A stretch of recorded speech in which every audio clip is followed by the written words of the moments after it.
En el mundo de la conspiración todos conocen a la figura de los reptilianos.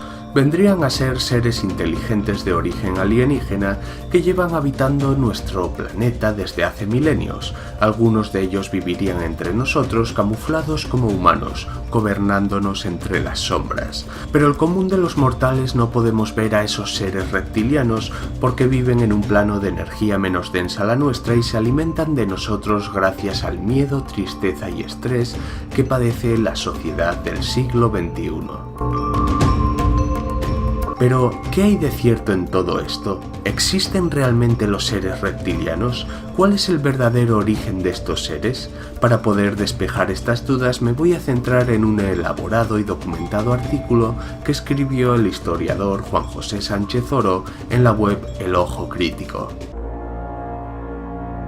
Desde uno de los templos más antiguos que se conocen como es el de Göbekli Tepe, que puede que tenga más de 11.000 años de antigüedad, donde representaban a las serpientes en sus columnas o monolitos en forma de T, infinidad de culturas a lo largo de todo el mundo han representado a las serpientes. Sin embargo, no fue hasta 1634 cuando el afamado astrónomo Johannes Kepler, en su obra El sueño o la astronomía de la luna, narraba la historia de Duracoto y trataba con los endimionidas, unos seres serpiente que eran los que habían levantado los cráteres de la luna para protegerse del sol. Siglos después, en el año 1885, el autor Edgar Fawcett, en su obra titulada El fantasma de Guy-Cirle, hablaba de seres reptiles muy inteligentes que habitaban en una estrella llamada Mirage.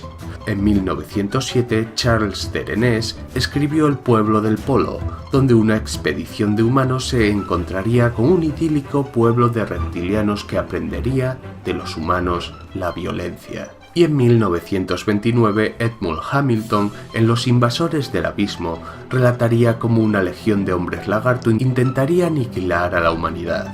Hasta ahora, hablamos solamente de obras literarias de ciencia ficción. Ya por la década de 1930 existía una auténtica dinomanía en la sociedad debido a los descubrimientos de los fósiles de dinosaurios, sobre todo en los Estados Unidos, y pese a que la obra del Mundo perdido de Conan Doyle había sido publicada en 1912, no fue hasta la década de 1930 cuando se había llevado a las pantallas de cine dicha obra literaria, creando auténtico furor con los dinosaurios. Era tal la fiebre por los reptiles que incluso en 1934 en Los Angeles Times se hicieron eco del hallazgo de una ciudad subterránea habitada por seres reptilianos que jamás se pudo demostrar su existencia. Sin embargo, el verdadero boom de los seres reptilianos con relación al mundo ufológico y de la conspiración no llegaría hasta la década de 1980.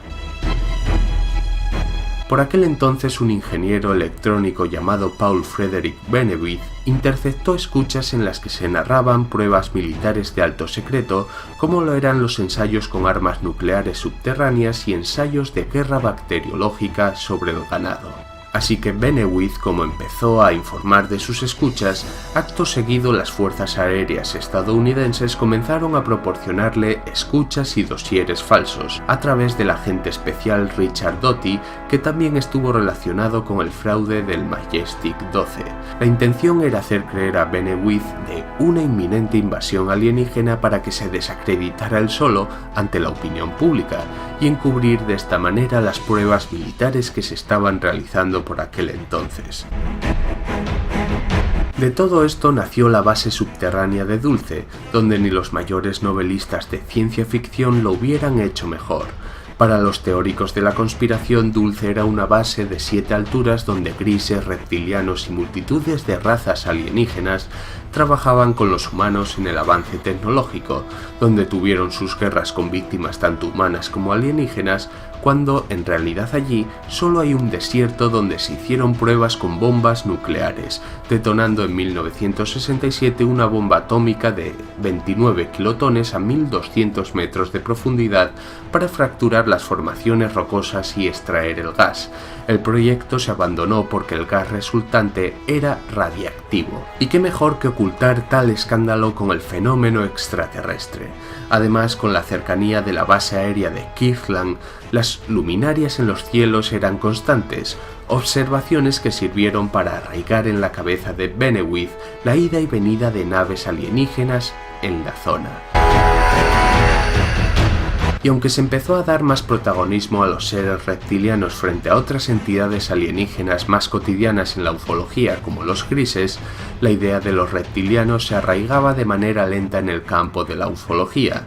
Prueba de ello son las publicaciones de Thomas E. Bullard, donde recopiló 270 casos de abducciones hasta 1985 y solo se contabilizó la abducción por parte de un reptiliano. El abducido fue el italiano Pier Fortunato Zanfretta, que narraba su experiencia que le sucedió en 1978 y que sospechosamente la criatura reptiliana que describía se parecía al monstruo de la película Creature of the Black Lagoon, película de 1964. Hay que tener en cuenta que antes no existía internet y por lo tanto no había la posibilidad de una globalización instantánea de la información, así que el germen de los reptilianos que se sembró en la década de los 80 germinaría para quedarse entre nosotros en la década de los 90 hasta nuestros días.